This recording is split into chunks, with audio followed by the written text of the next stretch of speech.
Hi everyone, welcome back to our 5-minute Bible study series. Today, 2 Kings chapter 3, we're going to talk about the rebellion of the Moabites. If you want the free PDF, it's the same one that you're seeing up on the screen, same thing that I'm reading off of. You'll have all of my secrets if you go and download it, so it's there on our website. You can get it for yourself.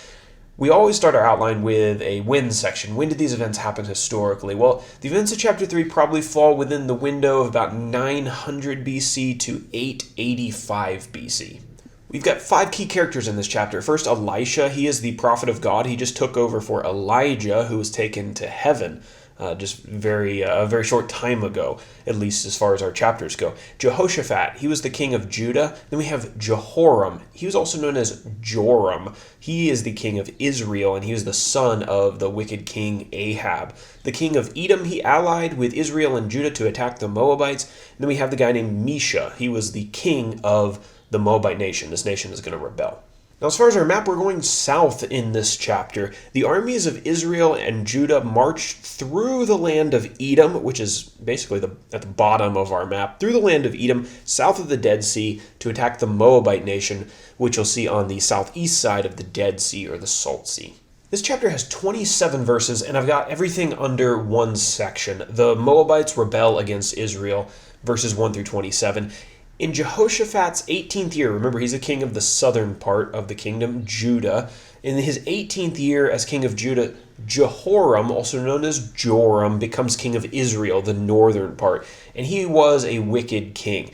During the days of Ahab, Jehoram's father, the Moabites used to pay tribute to Israel. They used to have to pay 100,000 lambs and the wool of 100,000 rams. But after Ahab's death, they decided, we're not going to do that anymore. So after this rebellion, Jehoram decided that it was time to bring the Moabites back into subjection. And he gathered his army and he allied with Jehoshaphat in the south. And Jehoshaphat and Judah agreed to help him. Rather than crossing the Jordan River and going over to Moab, which would seem to be the most direct route, they decided that they were going to go south. They were going to march south of the Dead Sea through the land of Edom, and along their way, the king of Edom joined them, and they allied together against the Moabites. But something happened on their march. On the 7th day, they ran out of water. And Jehoshaphat decided that, he recommended that they go find the prophet Elisha and ask him what they could do about it. Now, when Jehoram showed up, Elisha really wasn't too happy to see him because Jehoram was a wicked guy. But for the sake of Jehoshaphat, the king of Judah, Elisha said, I always get Elijah and Elisha messed up. Elisha said that he would help the army. He prophesied that the Lord would fill this dry land with water, but he wasn't going to do it by rain. He was going to do it with a miracle. Elisha also prophesied that the Lord would give victory to the armies of Israel and Judah over the Moabites. Well, Elisha's words came true. The next day, water came from the direction of Edom. It filled the land, and it refreshed all the thirsty soldiers and their animals. God worked another miracle with the water, though, as well. The Moabites were stationed on their border, watching out for this attack, and when they saw the water that filled the land, God made it appear to them as red as blood.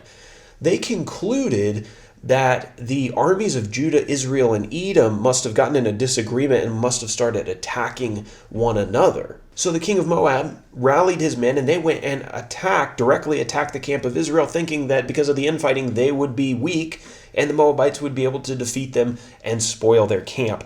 But this was an erroneous assumption, right, that God had caused them to make.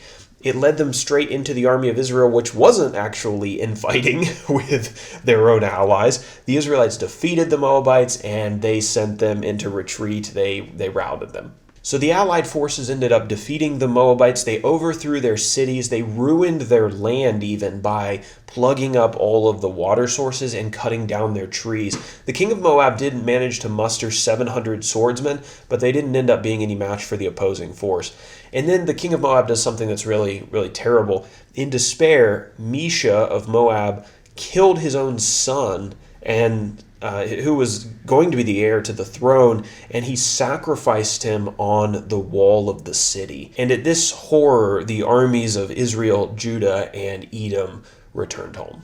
If you read the sources, historical sources, many people think that this was a common practice, that kings, if they were in distress, would sacrifice one of their children to appease their pagan god, and either do that to receive mercy in their surrender, or in hopes of overcoming their enemies. So that appears to be why it was done. So that is the rebellion of the Moabites. That is 2 Kings chapter 3. Now for our application section. Seek the Lord's guidance before you plan anything, not just when your plans run into a dead end. You notice that there's no mention of Joram or Jehoshaphat asking God for help with their Moabite campaign until they ended up in trouble without water south of the Dead Sea. They probably could have avoided their trouble if they had asked God first. We've probably all gotten ourselves entangled in problems that we could have otherwise avoided if we had just asked God before taking our first steps. Times when our self-will moved too fast for us to ascertain the will of God. Hopefully stories in the Bible like this and lessons from our past where things have gone wrong train us to always ask God first before taking action.